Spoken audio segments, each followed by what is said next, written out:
What do you see when you look at this? A chicken? Maybe a giraffe? Well, that's actually Colorado's first congressional district. How about this? A lobster claw? Someone awkwardly holding a baby? No, it's actually New Jersey's 8th district. And this one, that is Florida's 20th district. And that's the state I'm in now. I love Florida. Sure, elections are a contest of candidates and policies and ideas, but they're fought on a set of ground rules. And in America, those ground rules are constantly shifting, sometimes shifting in favour of one side, other times in the other direction. Usually the voters get to pick the politicians. In redistricting, the politicians get to pick the voters. Elections are fought according to a set of lines on a map. The process of drawing those lines is called districting, and manipulating those districts, often into weird and crazy shapes, has been part of American elections since almost the very beginning. Political gerrymandering is probably one of the greatest threats to our democracy right now. You have an election in a little more than 60 days and they change the district on you? Let's terminate gerrymandering. Here in Florida, Republicans have used every tool available to deal themselves a better hand, including a set of new maps that favour their own side. They've done the same in other states like North Carolina and Texas. Democrats, they're no better. In places like Illinois and New York, they're accused of doing exactly the same thing. Well, it's very political. Well, it's certainly a brazen power scrap. And district lines are just one way that politicians can tilt the rules in their favour long before election day rolls around. America's electoral system is littered with advantages that help those in power stay in power. And it's completely legal. They're not doing anything wrong. It's part of the system. They're not even really trying to hide it. And from the outside, that seems a little off. Those who are already in power draw the maps. It's made very few seats competitive. I don't know that anything's ever going to end gerrymandering. That's just human nature. On this part of our series, are America's politicians rigging elections for themselves? And can anything be done about it? For virtually his entire political career, Donald Trump's been making claims like, It was a rigged election, okay? I have seen firsthand how the system is rigged against our citizens. But the system, folks, is rigged. It's a rigged, disgusting, dirty system. to this day, there's no evidence of elections being rigged, at least not in the way he's suggesting. But whether he meant it or not, he does kinda have a point. Some things do seem fixed. Miami's not the first place that springs to mind when you think politics. But Florida's been a flashpoint in US political life since the 2000 election. It's one thing that nearly everyone agrees is broken with American elections. It's called gerrymandering. Generally, I say it's the drawing of lines for political or personal gain. You're drawing it to help a party or help a candidate. And does it happen in America? It happens a lot in America, definitely. The whole point of districting is to create districts with equal populations, so everyone's vote counts equally. Here's how it works, or at least the simple version. Say a state contains an equal number of Republicans and Democrats, 40 of them, and it's broken up into 8 congressional districts. If you draw the districts like this, with 5 voters in each seat, you'll find both parties win 4 seats each. A lot of people would say that's the ideal. You win half the votes, you get half the seats. But there are many ways to draw lines, and gerrymandering is all about drawing districts in ways that maximise the number of seats your party can win. Let's say we draw the lines this way. The Democrats can win 6 seats. Or draw it this way. The Republicans win 6. These examples show you 2 ways gerrymandering is done: packing and cracking. This cluster of Democrats has been cracked across 4 seats, putting them in minority in all of them. while this cluster of Democrats has been packed into 2 districts, giving them big majorities but wasting votes they could have used to win seats elsewhere. Packing can even help a party in minority win a majority of seats. In this example, where the Republicans have 8 votes to the Democrats' 13, well, they can turn just over a third of the vote into 2/3 of the seats. Gerrymandering can be good for the politician and a political party. I'm not sure it's good for the citizens at large. Redistricting is a normal process. It should happen on a regular basis. In the US, redistricting happens every 10 years after the census. And that's so adjustments can be made to keep similar numbers of voters in each seat. But it's not the only thing on people's minds. Is it illegal to draw district lines in a way that favours one party or the other? No. There's no rules on that whatsoever? No. It used to be hotly contested, but a few years ago the US Supreme Court took a step back and said, no, we're not going to oversee this field, and there's just no way to measure it.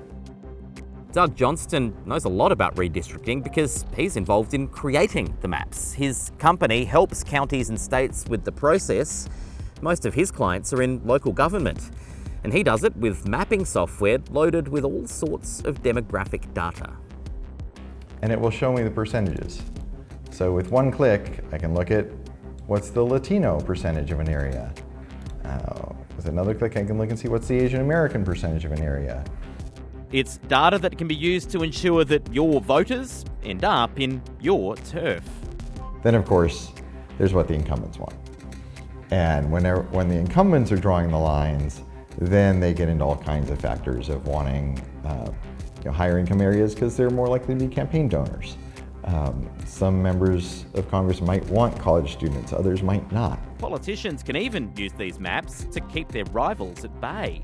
Members don't want another member in their district because they want to run against them, but they will also look down and say, who's the state legislator most likely to run against me? Draw them out. Who's the city council member who's clearly ambitious? Draw them out of my district, send them over there. It feels really brazen what they're doing and how they're motivated. It is very brazen, it is indeed. To be fair, when the Democrats were in charge, the Democrats did it that way as well. And this has been the process for forever. This isn't new. It dates back a long way. If you want to understand gerrymandering, you need to know about Gerry, or should I say, Gerry. You see, while the US Constitution spelled out a lot of rules around elections, the Founding Fathers left a lot of the how up to the states. That lack of definition and that gift of self-determination quite literally shaped American democracy from the very beginning. It took just 25 years before someone came up with the idea of gerrymandering. And that's where Gerry comes in, Elbridge Gerry. This is him. One of the lesser-known founding fathers of the United States. He was one of the signatories of the Declaration of Independence. He was also the 5th vice president. But in 1812, he was governor of Massachusetts. The state legislature, which was controlled by his party, the Democratic Republicans, was in the process of drawing up the districts for an upcoming election. And they used that power to their advantage. They packed the areas that voted for their opponents into a couple of districts and spread their own vote across more districts. That way, they'd win more seats and control the government. Gerry wasn't totally comfortable about it. He called it highly disagreeable, but he signed it into law anyway. It left Massachusetts' electoral map with some very oddly shaped districts, including this one, Gerry's own district of Essex, starting near Boston and stretching up towards New Hampshire, then curving around towards the north. The Boston Gazette called it a monster.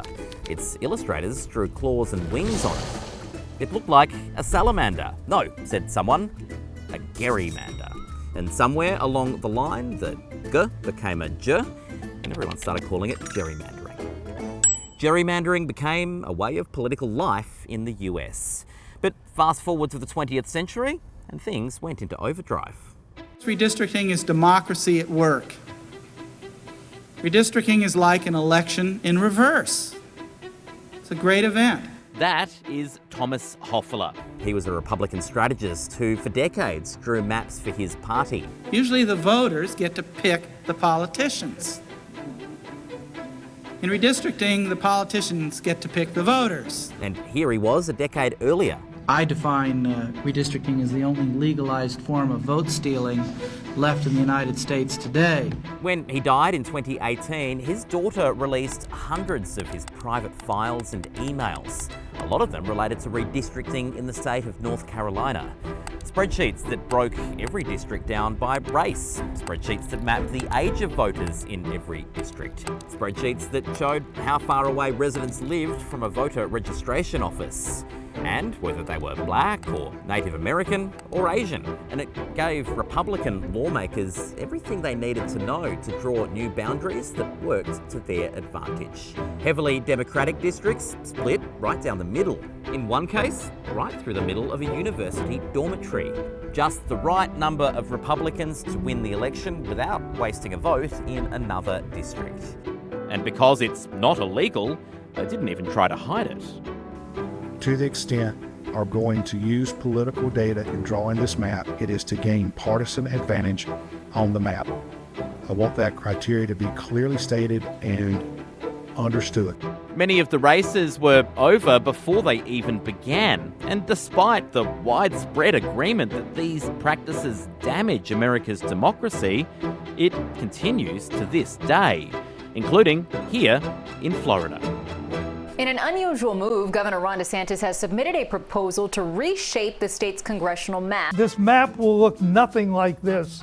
In Florida, as is the case in many states in the Union, the state's politicians draw the maps. And in this state, the Republican Party holds a majority. The latest lines for the state's congressional districts were drawn by a subcommittee of the state legislature. We are tasked with drawing 28 new congressional districts. A group that contained 19 Republicans and 7 Democrats. Kelly Skidmore was the most senior Democrat on the committee. No matter how you try to influence the process, you really can't. The state legislature came up with a set of maps, but while they were being debated, Florida Governor Ron DeSantis made it clear the maps were DOA, dead on arrival, and he'd be vetoing them if they passed. It is strange, it's unusual. No governor in the history of Florida has ever inserted himself into this process. It was the first time in our history that a governor weighed in this way. The House ended up passing a different set of maps that were more to the governor's liking. And Florida's congressional districts went from this to this, adding, according to analysts at 538, 4 Republican-leaning seats, and slashing the number of competitive seats from 5 to 2. The biggest problem House Democrats claim is that the map creates 4 more Republican-leaning districts. They are taking the heart and soul of our state, of our people. The Voting Rights Act allows for the creation of majority-minority districts designed to address America's history with discrimination. Sometimes there are trade-offs and fights over which principles of drawing districts take priority. And when the new districts were passed, it started a legal fight over District 5 that continues to this day. It's unconstitutional to draw a district like that where race is the only factor. This used to be District 5. It stretched long and thin, 250 kilometres across the north of the state. A bit weird. But if we overlay a different map, you'll see why. This map shows you where the African American population of Florida lives. Florida's 5th district took in 2 parts of the state with large African American populations, the cities of Tallahassee and Jacksonville. It actually loops around white parts of Jacksonville and loops around white parts of Tallahassee to not include them in order to make sure that it's a district where the African American voters would elect their preferred candidate. We were able to elect from that district a black representative to Congress. And the governor was not satisfied until that was an impossibility. The new maps basically threw this district out, with different pieces of the former 5th being absorbed into other districts across the north. The districts are more compact, they look less weird, but challengers say it violates a fundamental rule of redistricting. And what he did was broke up that district in such a way that it would be impossible for anyone except a conservative white politician or a very, very conservative black politician could get elected. And that was not in the best interest of the people in this district. There's a patchwork of laws setting out the rules for district boundaries. Some of them spring from the Constitution and the Federal Voting Rights Act. Dot Inman Johnson challenged the legality of the maps, arguing they breach the 14th and 15th Amendments. My core argument was that the governor had a racist, racial motivation in the elimination of Congressional District 5. Do you think abolishing that district is in breach of the Voting Rights Act? I do, because it did diminish the vote. It did diminish the community's opportunity to vote for a representative of their choice. There are situations where minority districts may be appropriate, but when minority districts are drawn in such a way that they're so gerrymandered that they're not compact, no, I don't think that that is serving the country well, because what you're then getting into is a pitting of one group against another. There's now a divide over whether majority-minority districts are needed at all. Has America moved on? They probably should have existed at one point in time. And so what may have been needed to rectify a situation in the past may not be necessary today and into the future. What do you make of that? This is not a colorblind country. There is clear racism, and people who don't make up the majority have to have laws that protect them. Those laws mean these cases often end up in the courts. The maps drawn in the last round have been the subject of challenges in more than half of the states. There have been at least 84 court cases, and the vast majority of the challenges have been in cases where a single party controlled the entire process. Doug Johnston appeared as an expert witness for the state of Florida as it defended one of the cases against it in the courts. So the question was, is it still in a situation where the discrimination justifies race being the predominant factor? And is using race as the predominant factor still allowed by the US Supreme Court? It's just striking me that you've got all of these quite complicated rules that are all grey in many ways. It gives someone who wants to sort of entrench their own partisan benefit ample room to do so and claim it for some other reason. Yes, and it also subjects you to the swings of the court. So when the power on the state Supreme Court shifts, then the interpretation of the law can shift pretty significantly. Dot Inman Johnson lost her challenge. The courts allowed the maps to stand. The Republicans might have control to draw the boundaries in Florida, but up further north in Illinois, Democrats have the reins, and they're playing the same game. This is the old map of Illinois in place until 2020, and this is the new one. It tilted the balance towards the Democrats, adding 2 seats to the list of those leaning their way and taking away 2 from the Republicans. Take a look at Illinois' 13th district, a snake stretching from one side of the state to the other. But zoom in on Chicago, the bluest part of the state. You've got all these districts that start in urban areas, but then extend out into suburban and rural areas. What ends up happening in Illinois when the Democrats control the line drawing is an effort to extend the power of those blue voters as far out as we can. You can really see the craziness as these districts go into the deep blue area with dense Democratic votes and try to split that up into as many districts as they can. Gerrymandering can be a powerful tool for incumbents to protect their own jobs and defend themselves from challenge. Whether intended or not, it can also contribute to gouging out the political centre. In more competitive districts, politicians are forced to reach across the aisle. They tend to be more moderate. The advantage there is not only do you make more seats competitive, but it also means that politicians have to compete for everybody's votes because they're not in safe seats. They're not in a safely Republican district or Democratic district.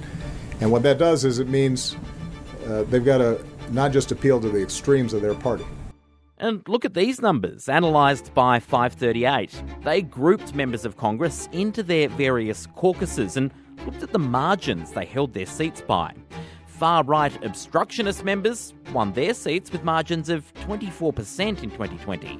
Democrats on the left of the party won by 45 points on average. Moderates in both parties won by far less, just 10 points or so, which means the moderate voices in the middle are the most vulnerable to lose their seats. So, there's a lot of power vested in the people who draw the lines on these state maps. Decisions you make can affect a candidate's chances of election. In Australia, those decisions are a responsibility that is given to independent commissions involving electoral administrators and surveyors general. In Australia, you have a civil service that's largely apolitical. They don't get involved in politics, and they're really just technical experts. So that's a clear way to assign the job to independent experts. And there's, 150 years of them traditionally being independent. In the US, we don't have anything like that. The founding fathers, when they wrote the Constitution, left so much of these powers to the states. Was that a mistake? Well, obviously those guys got along real well in 1787 and couldn't imagine that things could go this far wrong farther down the road. Gerrymandering is one of the best examples we have where there's strong agreement that the current situation is far from ideal, that the people doing it have a conflict of interest, that it creates an unfair playing field, and that voters hate it. A YouGov poll for The Economist after the latest redistricting round found about 2/3 of American adults think electoral district maps should be drawn by independent commissions. It's something Democrats and Republican voters agree on. In Australia, we have a process that's non-partisan. We have an independent commission draw these districts. Would that work here? Possibly, but it all depends on who's doing the appointing. And again, we're back to the same question. I'm not real sure that it would be necessarily any better. There are ways, and other states do it, where there is an independent redistricting committee that uses experts that draw the maps based on what the Constitution requires. And those are the states where there are more competitive seats and more balanced legislatures. I wish it was done like that here in the US. I don't think legislators who have a direct benefit from how they draw the districts should be the ones drawing the districts. Trying to tackle it is a lot of work, and this will never be the most urgent or important issue. Whether or not we can, we must try. Is anyone trying? Other states are. No one in Florida is. The thing is, it's so intrinsically linked with many of the issues that are driving voters up the wall. Polarisation, the absolute gridlock in Congress, voter turnout. It's a factor in all of that. I don't know that anything's ever going to end gerrymandering, because the politicians are always going to wish to either save themselves, advance themselves, or whatever their political agenda may be. That's just human nature. The system has long been this way, but it's been supercharged in the last few decades. And if the collective response of politicians is meh, is it any wonder voters are mad? Next time, why just have one election when you could have thousands? The United States took elections and applied them to all manner of public servant positions. Copious number of school board districts, water districts, open space districts, health districts, and umpteen other districts that exist in America. Next time, we'll ask, is it all a bit much? Has America overdone democracy?